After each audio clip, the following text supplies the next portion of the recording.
So in the exam, in the you could use 5,000 divided by 50 on your calculator, multiply by 32 to give you 2,000.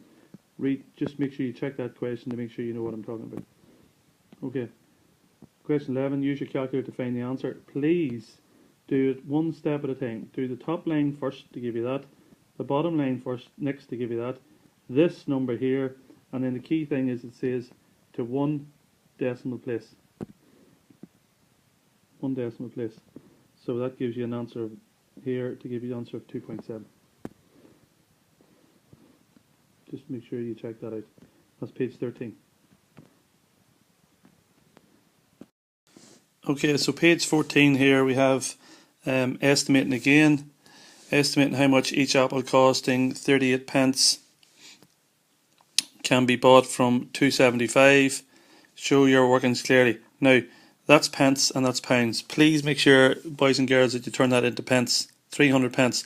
P2 means calculator paper, so 300 on your calculator divided by 40 gives us 7.5. How many apples? You can't get 7.5 apples, so it has to be 7 full apples. Okay, just be careful to turn all money into pence. Alright, so that's page 14. Just make it smaller and put it down. Okay, so page 15. Page 15. Okay. Now these are 2 and 3 marks here, so very important we get these right. Manager wishes to buy new uniforms for 30 staff. A shirt costs $8.15 and a trouser costs $19.85. Estimate the total cost of the uniforms. So $8.15 becomes 8 quid. $19.85 becomes 20. So 30. This is again calculator. So then there's 30 of the staff, so 30 times 8 and 30 times 20 gives you that money. That's how much money, £840. Now, this is key. This is 2 good marks for people that know what they're doing.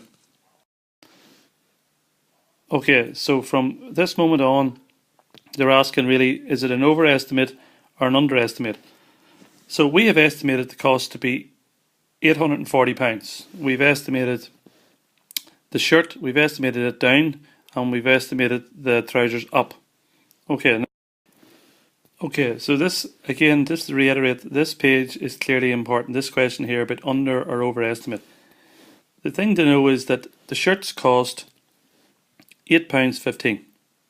Okay, and we rounded that down by 15p to give us £8. The trousers cost $19.95 and we put 5p onto it to make it 20. So we knocked the price down by 15 here, but we only put it up by 5p here.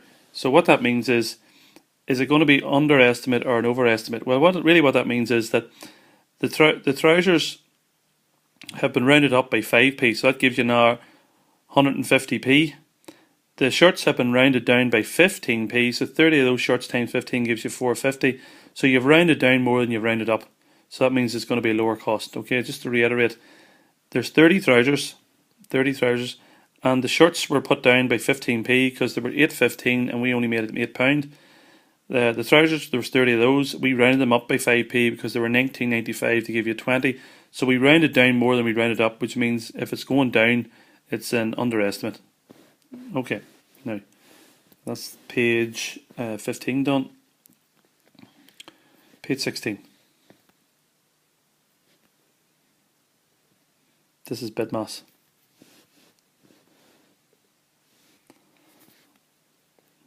Put brackets in the following statements. This is non-calculator, this question here. It says non-calculator. So 7 times 2 plus 9 minus 5. So just by trial and improvement, you'll see 2 plus 9 gives you 11. 7 11s is 77 minus 5 gives you 72. Now remember I told you before, if there in the second part of this question, there's 2 questions, the second one will involve just double brackets. Okay, so that's a good thing to remember. Again, non-calculator. So calculate this time. So you've got adding and dividing. I think that's divide. Yeah, let me double. Yeah, that's divide. So we do divide first because BidMass. So 6 divided by 3 is 2. 9 plus 3 is 11. And then you check the bottom one yourself to make sure you get 19. Okay, with the workings. That's page 16. Okay, 2 more to do.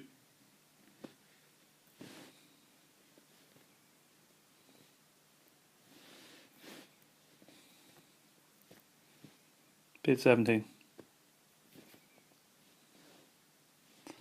Okay, again, BidMass, check your answer. BidMass, check your answer. Again, non-calculator, that number has to be 8, that number has to be 14, and that number has to be 11, because this has to multiply first 8 times 8. 4 times 8 gives you 32 plus 6. This has to be done first too. 4 times 6 is 24 plus something gives you 38. And this one here has to be done first too.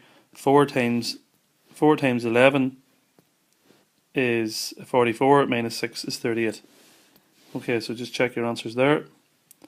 And then that's a BidMass question 2 with the answer of 18. Just check how you got that. Okay, which moves us lovely on to the last question for this video part here, which is question page 18. Again, put brackets. So this is calculator. So use your, if this is P2 calculator, make sure you try them with your calculator to get the answer. Again, double brackets. If these are calculator questions, use your calculator to work out the answer. Check it. It's a bit like trial and error till you get the answer. So these are calculator questions, so there's no excuse for any mistakes there. Okay, remember if there's two, the second part of that question probably always involves double brackets. And then that leads us lovely to the last part of this question here on page 18, which is to one decimal place, to give you this. Now, part B and C is worth explaining.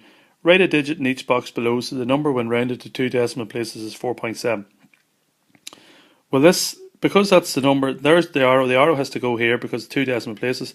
This 8 is definitely going to change that number. So in order to get like 470, this number has to be 469 because the 8 will add 1 to make it 470.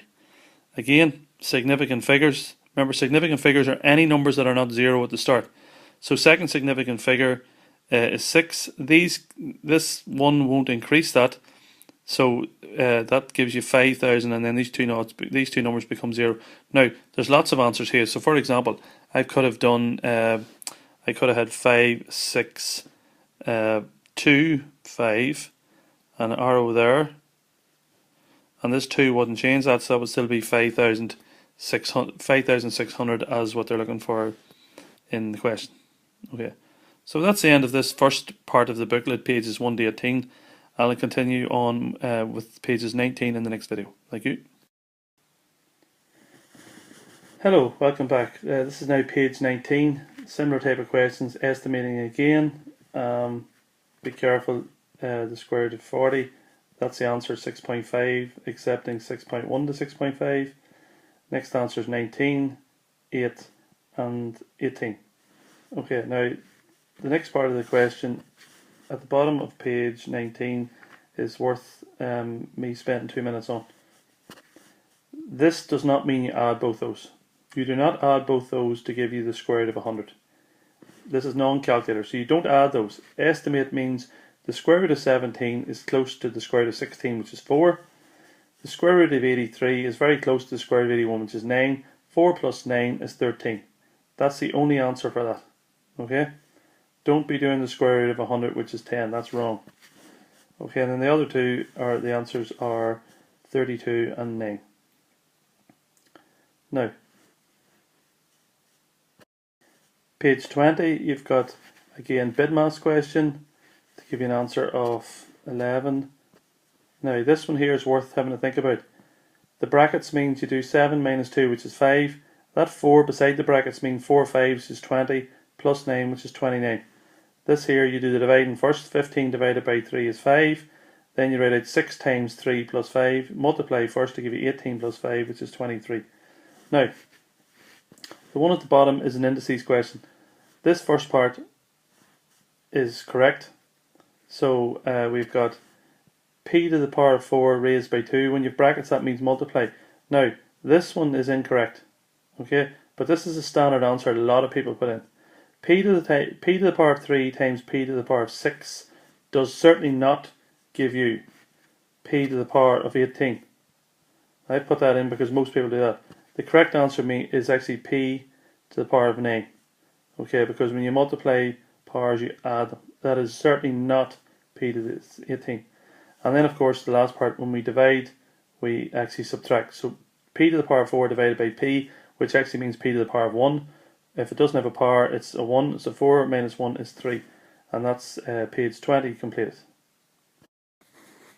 Hi. Now, page question 13 on page 21 is very important, and I'm going to spend a few minutes going through this. This is a mathematical fact. Given that 24 times 640 gives you an answer of 15,360, they want you to write down the answer to this. Now, them two numbers are very similar. So what happens is this: the best thing I think to do is to write the original sum out first. See, if I write the original sum out first, then I've taken this number here and I've decreased it by a decimal place all the time. So the 24 is the original one. Then I've did 24 times 64. So in other words, I've moved the decimal back one. So I've moved it back left, which means I've got rid of that 0, which means that 0 disappears there to give you 1,536. Then the decimal has jumped back from there to 6.4, which means the decimal jumps back from there to there. So the new sum is now 24 times 6.4, which gives you 153.6. And then the last one is, again, the 24. I've moved the decimal back once again to give you 0.64, and I've moved the decimal back once to give me 15.36. Then I do the same over here. This time I moved the 24 and I came to 640 the same. There's the original sum there. The decimal now moves back to 2.4, which means you move the decimal back there. In other words, you drop the dot. Then I've moved the decimal back again, 0.24 times 640, and I've moved the decimal back, which gives you 153.6. Now, out of those two additional sums and these three additional sums, one of these will come into play. So I look for 2.4 times 64, which is this one here. That sum there is exactly the same as that sum. So I was able then to work out the answer as 153.6, which is this one here. Now, when you're dividing, it's a much more difficult thing to do. Okay, when you're dividing, it's based on the three numbers. So there's a different sum they've given us, 25,600 divided by 80, which gives you 320. And then what you've done here is, well, for this particular one, I just did the sum. I just did 2,560 divided by 8. 8 goes into 23, 8 3s is 24, remainder 1, 8 goes into 16, 2, and so that gives me an answer of that. But there's other types of questions that are dividing questions based on initial sums, and I want to explain them when I get to them later on. Okay, in fact, there they are, they're underneath. Okay, so if I move down underneath, you'll see what I'm talking about. Okay, so the first thing again, this is the sum that they're asking us about. Okay, now, this is the key point I'm trying to get at. When you're dividing round numbers to get rough answers, so when you're dividing, round the numbers that you have to get a rough answer, then use the other answer that you haven't used in the question to get the proper one. So for example, this is the sum. Now, they want a dividing sum, and they're saying 16644 divided by 21.9. Now there's the 1664, so that's that number. There's the 21.9, which is that number. So your answer is going to have something to do with that 76. So make this number into a round number. So I've did 16 naught naught naught. Make that number into 20. Stroke out the 2 zeros. So that means you've got 1,600 divided by 2, which gives me an answer of 800. Now, because I'm dealing with 76, the answer has to be very close to 800. So you take the 76 and obviously you have to put the 0 on because that's very close to 800. You just can't pick any random number. You have to deal with the 76. So because my answer was in the hundreds, 800, the closest answer to that is 760. Next one. 75 times 219. Now, there's two things you can do. You can actually look at this sum here and realize that that's 76 times 219, which is that. So 75 219 is one bunch of 219 less than that, which will give you that. However, if you're not too comfortable with that, just do it as a long multiplication sum. And if you do it as a long multiplication sum, I'll just run through long multiplication with you. So the first thing you do is you line the sum